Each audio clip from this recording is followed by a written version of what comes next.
بسم اللہ الرحمن الرحیم۔ مختصر تعارف امام مہدی اجل اللہ تعالی فرج۔ نام محمد بن حسن، کنیت ابو القاسم، القابات مہدی بقیت اللہ، قائم آل محمد، صاحب الزمان، منصب شیعوں کے 12ویں امام، والد ماجد امام حسن عسکری علیہ السلام، والدہ ماجدہ بی بی نرجس خاتون، تاریخ ولادت 15 شعبان سن 255 ہجری، جائے ولادت سامرا عراق، مدت امامت ابھی تک جاری ہے، عمر 1191 سال اور ابھی تک زندہ ہیں۔ امام مہدی علیہ السلام کی اخلاقی اور ظاہری خصوصیات۔ امام مہدی علیہ السلام سب سے زیادہ رسول اللہ صلی اللہ علیہ وآلہ وسلم سے مشابہت رکھتے ہیں۔ امام عسکری علیہ السلام کے مطابق امام مہدی علیہ السلام چہرے اور اخلاق کے لحاظ سے رسول اکرم صلی اللہ علیہ وآلہ وسلم کے مشابہ ترین ہیں۔ روایات میں امام مہدی اجل کے شمائل مبارک کے بارے میں ملتا ہے کہ آپ کی پیشانی چوڑی، عربی گندمی رنگ، کھڑی ناک، موتی جیسے دانت، دائیں رخسار پر سیاہ مائل ایک تل، چوڑے کندھوں کے مالک ہیں۔ اخلاقی خصوصیات کے لحاظ سے امام زاہد، شب بیداری کرنے والے، جو کی روٹی کھانے والے، سادہ اور سخت لباس پہننے والے ہیں۔ امام رضا علیہ السلام امام مہدی علیہ السلام کے بارے میں فرماتے ہیں، آپ لوگوں پر ان سے زیادہ صاحب حق اور ان کے ماں باپ سے بھی ان کے لیے زیادہ ہمدرد ہیں۔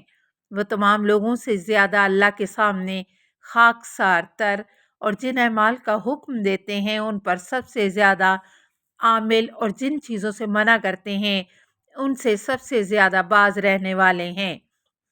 نیز امام رضا علیہ السلام آپ کو دانا ترین، صاحب حکمت ترین، بردبار ترین، پرہیزگار ترین، سخی ترین اور عابد ترین شخصیت کے عنوان سے متعارف کراتے ہیں، جو کہ فرشتوں کے ساتھ ہم کلام ہوتے ہیں۔ آغاز امامت سن 260 ہجری میں امام حسن عسکری علیہ السلام کی شہادت کے فوراً بعد امام مہدی علیہ السلام کے امامت کا آغاز اپنے والد کی نماز جنازہ پڑھاتے ساتھ ہی ہوا، جو کہ اب تک جاری ہے۔ غیبت امامت کی شروعات سے ہی امام مہدی علیہ السلام پردہ غیب میں چلے گئے۔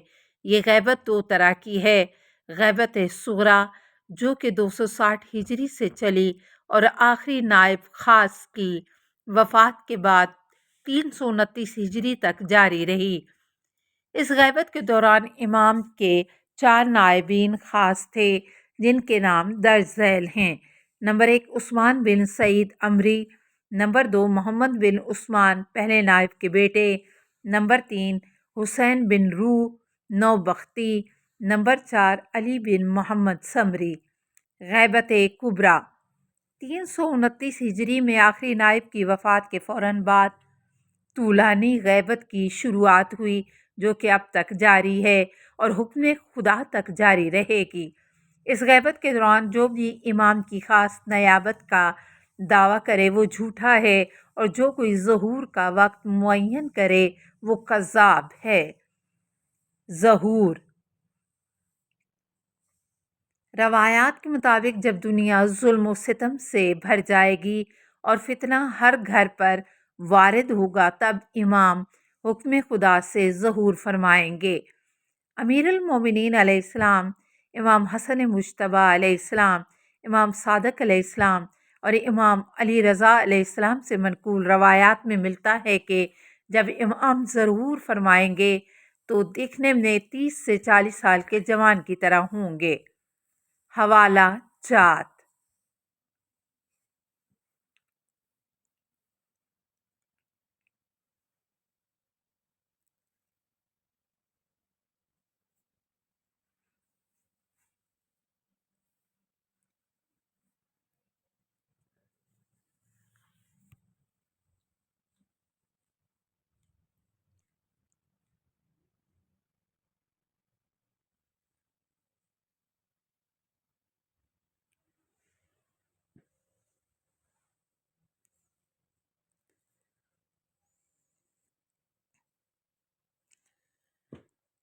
قلم کار علی نقی، سپاہ امام زمانہ علیہ السلام۔